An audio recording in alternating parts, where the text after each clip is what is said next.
வணக்கம் நண்பர்களே, சற்று முன் கலைஞர் மகளிர் உரிமை தொகை திட்டம் குறித்த மிக முக்கிய லேட்டஸ்ட் அப்டேட்டுகள் வெளியாகி உள்ளன.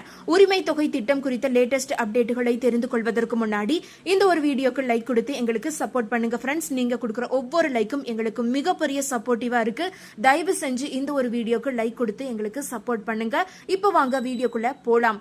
அதாவது தமிழகம் முழுவதும் உங்களுடன் ஸ்டாலின் முகாம்களில் மகளிர் உரிமை தொகைக்கான விண்ணப்பங்கள் வழங்கப்பட்டு வருகிறது. மேலும் பலரும் இதன் மூலம் பயன் அடைந்து வருகின்றனர். தமிழ்நாடு அரசு கடந்த 2023 தொடங்கிய இந்த திட்டம் மூலம் 1 கோடி குடும்ப தலைவிகளுக்கு மாதம் ரூபாய் 1000 வழங்கி வருகிறது. இது வறுமை கோட்டிற்கு கீழ் உள்ளவர்களுக்கு பயன் அளிக்கிறது. தற்போது தமிழகம் முழுவதும் முகாம்கள் நடத்தப்பட்டு வருகிறது. அதாவது கடந்த ஜூலை 15, 2025 முதல் நடத்தப்பட்ட இந்த முகாம்கள் தற்போது வரை நடத்தப்பட்டு வருகிறது. இந்த முகாம்கள் வரும் நவம்பர் 30, 2025 வரை நடத்தப்படும் என்ற தகவலும் வெளியாகி இருக்கிறது. அதாவது இப்போது வரை சேலம் மாவட்டத்தில் 432 முகாம்கள் நடத்தப்பட்டு உள்ளன. சேலத்தில் ஜூலை 15, 2025 வரை நடந்த முகாம்களில் 26,005 பெண்கள் மகளிர் உரிமை தொகைக்காகவும் 20,700 பேர் பிற துறை சேவைகளுக்காகவும் மனுக்கள் அளித்து உள்ளனர். பல பெண்கள் மகளிர் உரிமை தொகை இன்னும் கிடைக்கவில்லை எனவும் இதற்காக மாவட்ட ஆட்சியர் அலுவலகங்களில் பல முறை மனு அளித்தும் தீர்வு கிடைக்கவில்லை எனவும் குறிப்பிட்டு உள்ளனர். அதாவது மகளிர் உரிமை தொகை சிறு சேமிப்பு, மருந்து, மாத்திரை வாங்குதல் உள்ளிட்ட அத்தியாவசிய தேவைகளுக்கு உதவுவதாகவும் பெண்களின் வாழ்க்கை தரத்தை மேம்படுத்துவதாகவும் மக்கள் தெரிவிக்கின்றனர். உங்களுடன் ஸ்டாலின் திட்டம் மிகவும் பயனுள்ளதாக உள்ளதாகவும் இது தற்காலிகமாக இல்லாமல் நிரந்தரமாக செயல்படுத்த வேண்டும் எனவும் மக்கள் வலியுறுத்தி இருக்கின்றனர். இதற்கிடையில் உங்களுடன் ஸ்டாலின் முகாமில் முதியவர் ஒருவர் தாக்கப்பட்டார் என்ற அதிர்ச்சி தகவல் வெளியாகி இருக்கிறது. ஆற்காடு அடுத்த சாத்தூர் ஊராட்சியில் உங்களுடன் ஸ்டாலின் திட்ட முகாம் நடைபெற்றது.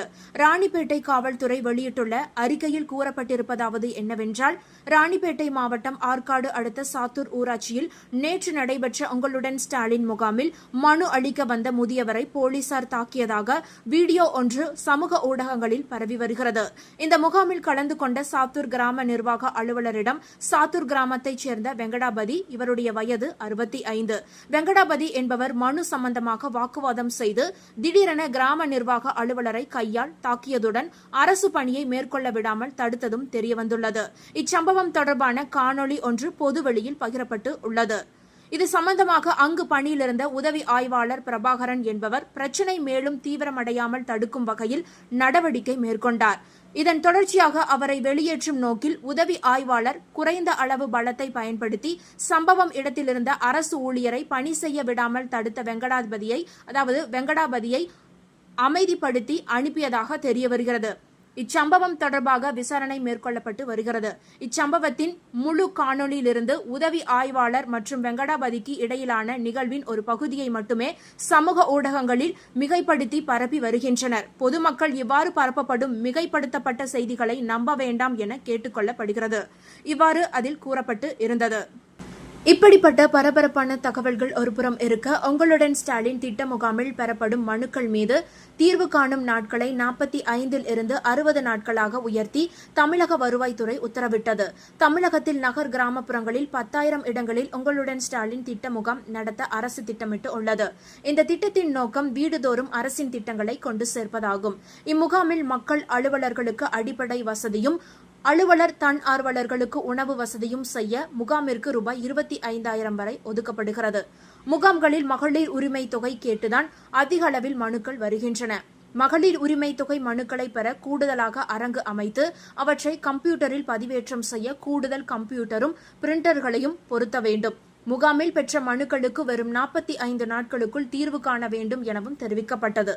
இதற்கு தமிழ்நாடு வருவாய்த்துறை சங்கங்களின் பெரா கூட்டமைப்பினரிடம் இருந்து எதிர்ப்பு கிளம்பியது. இதையடுத்து உட்பிரிவு பட்டா மாறுதல், வாரிசு, ஜாதி சான்றிதழ், ஆதி திராவிடர், பிற்பட்ட, மிகவும் பிற்பட்டோருக்கு தேசிய கூட்டுறவு வங்கிகள் மூலம் கடன் வழங்க கேட்கும் மனுக்கள் மீது தீர்வு காண்பதற்கான கால அவகாசம் 60 நாட்கள் என நீட்டிக்கப்பட்டு உள்ளது.